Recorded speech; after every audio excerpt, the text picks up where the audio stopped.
Have you ever had the feeling that you knew what someone was going to say just before he said it? Or have you ever walked into a strange room and had the sensation that you'd been there before? Well, if you have, you've taken a small step beyond. Now watch a giant step.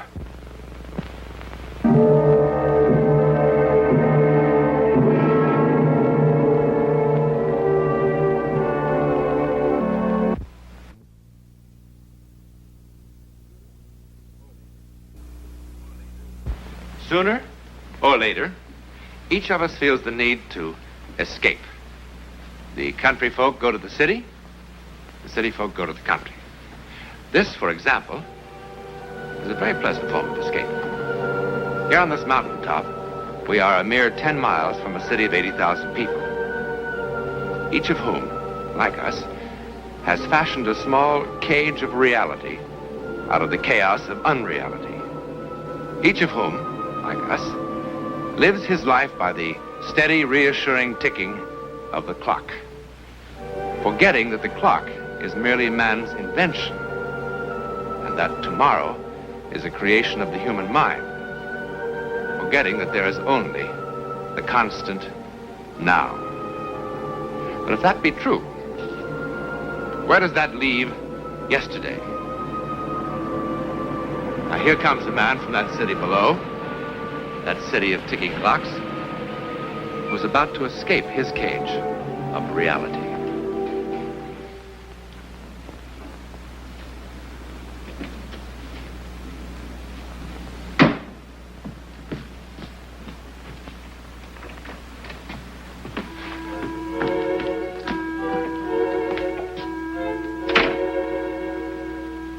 Ellen?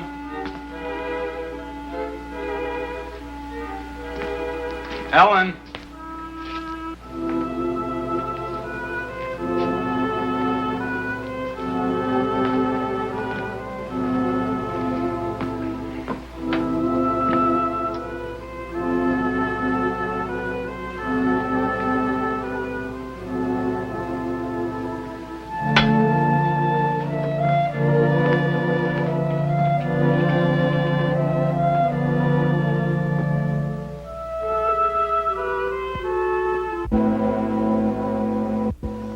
Tight with the stamp of the U.S. government.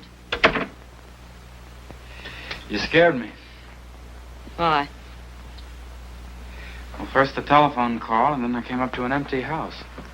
See, so I got roaring drunk and fell off the mountain? Well, I didn't. I went out for a walk. I love it here. It's so wild and lonely. Always seems such a joke. The full bottle is proof that I have a will of iron. You look absolutely wonderful. But 5 days in the country won't do for some people. What did you want to talk to me about, Ellen? What was so urgent? I checked with the hospital today. Mr. Pearson goes home at the end of the week. I knew that. Harry, when I think of how close I came to killing that man. Well, you didn't. No, I didn't. I didn't even see him. I was so drunk he wasn't even a blur. Now, come on, Ellen. What next? What new escapade for the madcap alcoholic? Maybe a school bus, wipe out the whole kindergarten, really hit the jackpot. No. I'm not smashing into anything, Harry. Of course you won't. I'm through nearly killing people, of shouting drunken curses in police stations, of being bundled into straitjackets and whipped off to sanitariums. Oh, and seeing lovely little goodies drift through the walls. Oh, I didn't tell you. Last time I was pursued by an open coffin. Now, that's a little more original than bats and pink elephants, wouldn't you say? Fun and games are over. Guess why? I don't know why, but I'm sure I'm in favor of it. Because I've stopped kidding myself about us. About us? Harry, I have a little speech to make. A simple, sober little speech which couldn't be phoned in and which should have been said 500 drinks ago. I don't need alcohol anymore. I don't need you anymore. I mean it, Harry. You mean what? I mean, at last I've faced the truth. It's a tired little cliche, isn't it? But that's just what happened. And I don't need to drink instead, and I don't need to have an affair instead, and I don't need anything instead. Where's the other bottle of booze? Oh, so I sound drunk. Want me to walk a straight line, officer? Because I can. Ellen, this is all a lot of female emotionalism. Now, it's probably your hormones or something. Why don't you stay up here for the rest of the week, the way that Dr. Mason told you to? I intend to. And then what? I don't know what then. Maybe get the governor to declare a goodbye Harry week with parades and dancing in the streets.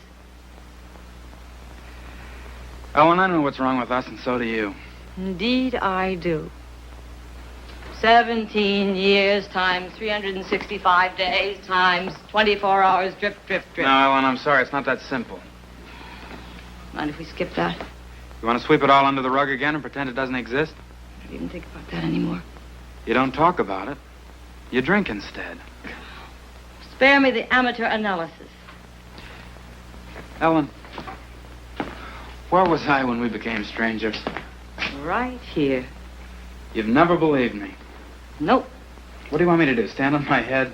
Oh, let's not talk about it You never anymore. want to talk about it. Oh, and I don't want to fight. I'm not fighting. Lovers fight. You better be getting back. The way it's snowing, the road may be closed pretty soon. Would it be that much of a catastrophe if I spent the night here? Harry, it wouldn't be any more of a catastrophe than every night.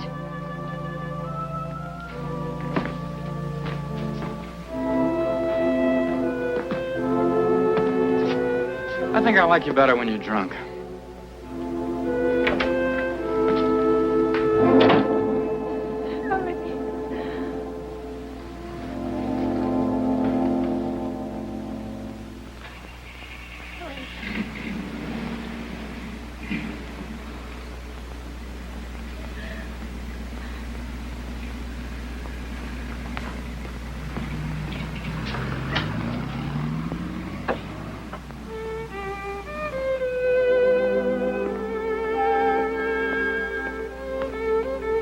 Oh, no, you don't.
Oh, excuse me. I'm trying to reach Portersville, but I got lost in all this snow.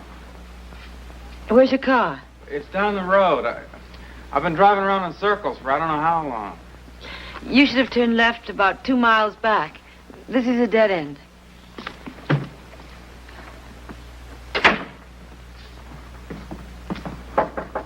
Yes? It's me again. It'll take me 10 years to get out of these hills, and this is the only house I can find anywhere around here. Would you mind if I'd use your telephone? I'm all alone here. My wife's in the hospital. There's an emergency phone just as you turn off the highway. Well, how am I going to find it in all this snow? I told you, I'm all alone. Thanks a lot.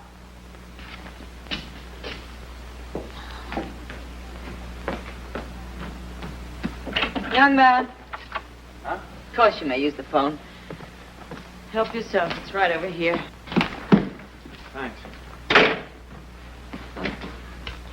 I'm sorry I was so... I'm sorry your wife's in the hospital.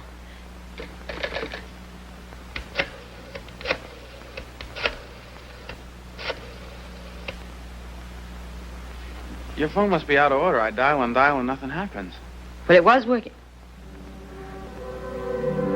What's the matter?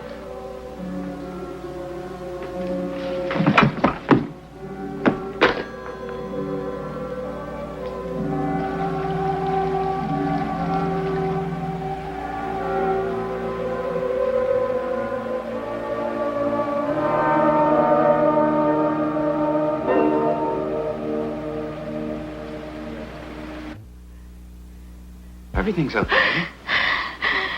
You better? Okay, that's better. That's better. How gentle you are. I'd forgotten how gentle you could be. Are you okay?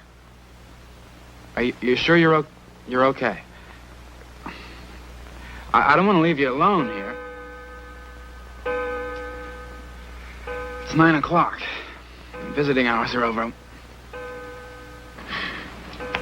Well, I don't know what I'd have said to her even if I did see her.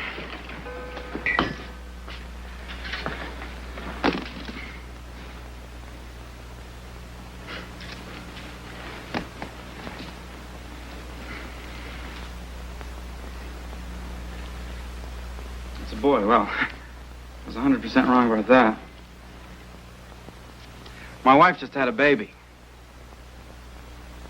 An 8-pound, 5-ounce girl.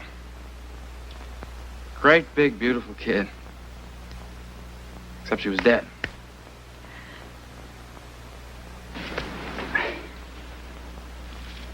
I only saw her for a second. She was wrapped up in a little blanket.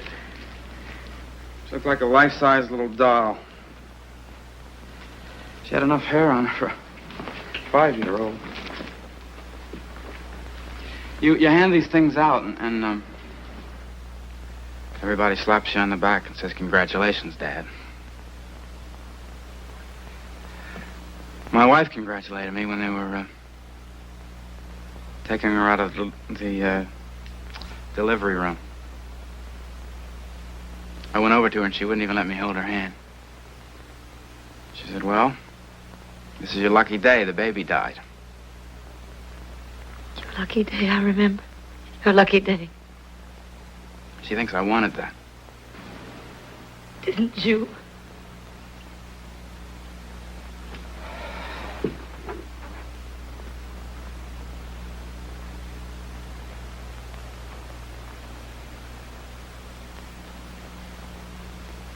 We've only been married for a year and a half. We're flat broke. I work 3 times a week, and I'm lucky to get that. I guess you don't know what it means to have nothing to come home to but fried liver and maybe a Kino movie. Is there some law against trying to get some fun out of life? You settle down soon enough. Ellen and I wanted to travel. That was our dream. We wanted to rub shoulders with everybody else in the world. Well, you just can't do that with a kid strapped to your back. We'd saved up about $200. And then surprise, Ellen was pregnant. So I told her that, okay, so you're pregnant. It's not the end of the world. We can do something about it. But she wouldn't. I guess that sounds awful selfish to you, but let me tell you something. I got a little bomb in my pocket. It's a time bomb. It's called a draft card. This one's got 1A on it. If I've got any living to do, I got to do it right now. I haven't got time to be unselfish. You are lucky the baby died.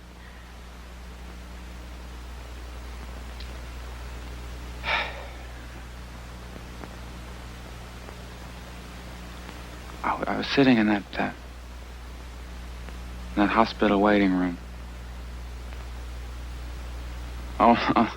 All the rest of those expectant fathers pacing up and down, jumping out of their skins every time a nurse went by. A bunch of boobs. And all of a sudden, a kid started to yell, and I thought, hey, that must be my kid. Well, it wasn't, but the funniest feeling came over me.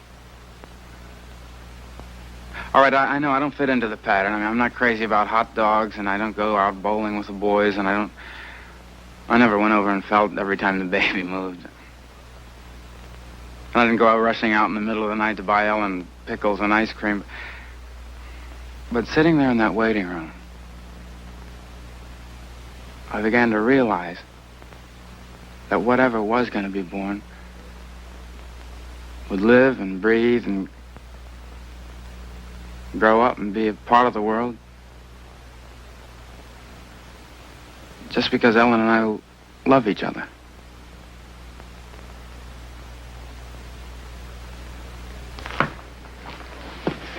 Did you ever get into Portersville very much? If you wanted to see a really beautiful girl, you could go into the National Bank. She was that blonde secretary behind the desk in the escrow department. There's an expression on her face. It's a look in her eyes. Like just being alive is something so red hot and special it should be in all the headlines. Sometimes I used to just go in there and look at her and say, baby. Well, I guess I catch on slow. But sitting there in that hospital waiting room, it really began to hit me what this child really meant. The flesh and blood proof of what Ellen and I really were to each other. And all of a sudden this feeling came over me. It made all the cities and the mountains and the trains and the countries seem like nothing. So then when they came and told me that the things weren't going very well in the operating room and delivery room. Well, they got a chapel in the hospital. Maybe I should have gone down there to pray, but I went to the men's room and cried. And then I told myself that everything was going to be okay. I don't know why, but I felt absolutely sure of it. And just for good luck and to show my confidence, I guess I got some of these things in the lobby. And then I went upstairs, and that's when they were wheeling her out. And that's when she said it to me. This is your lucky day, the baby died. We could live together for 50 years. She'll never think I wanted that baby. And it'll ruin everything. I do believe you. Am I so different? Am I so changed? Who are you?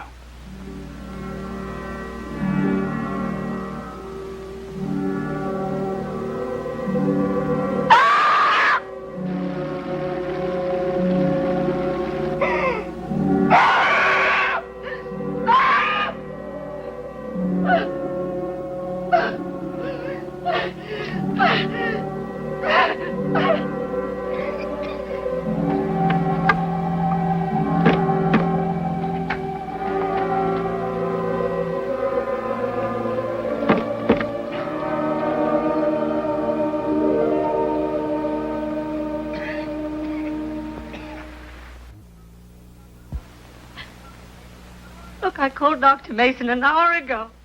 Yes, of course, I'm sure. Yes, of course I am. Well, he couldn't have lived then. It's only 20 minutes drive. I am controlling my... Oh, I'm sorry. I'm sorry.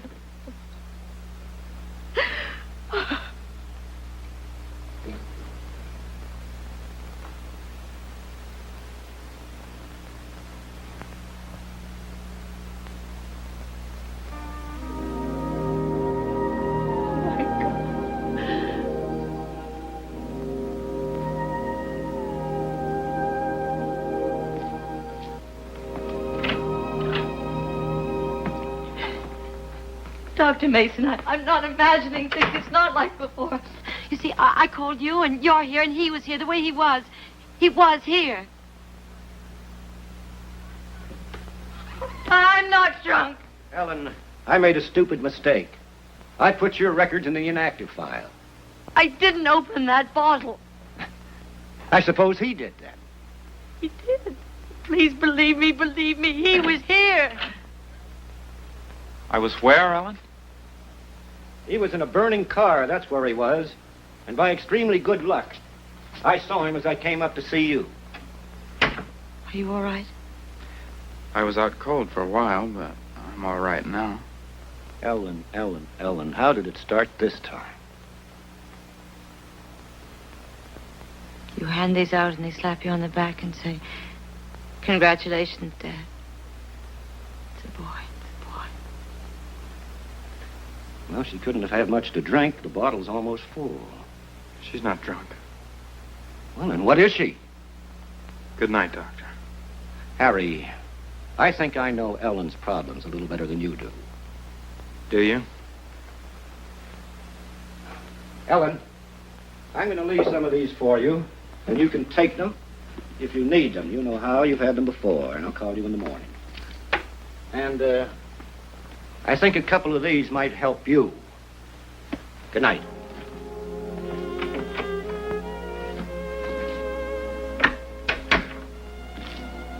Ellen, what happened here tonight?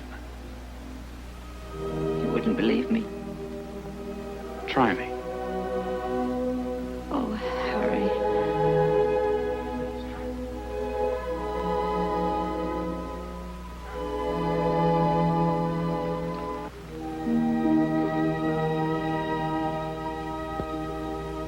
He believed her. He had to. Well, was it all a delusion? It's a boy. Now, that certainly was not a delusion. Then what happened to Ellen Grayson?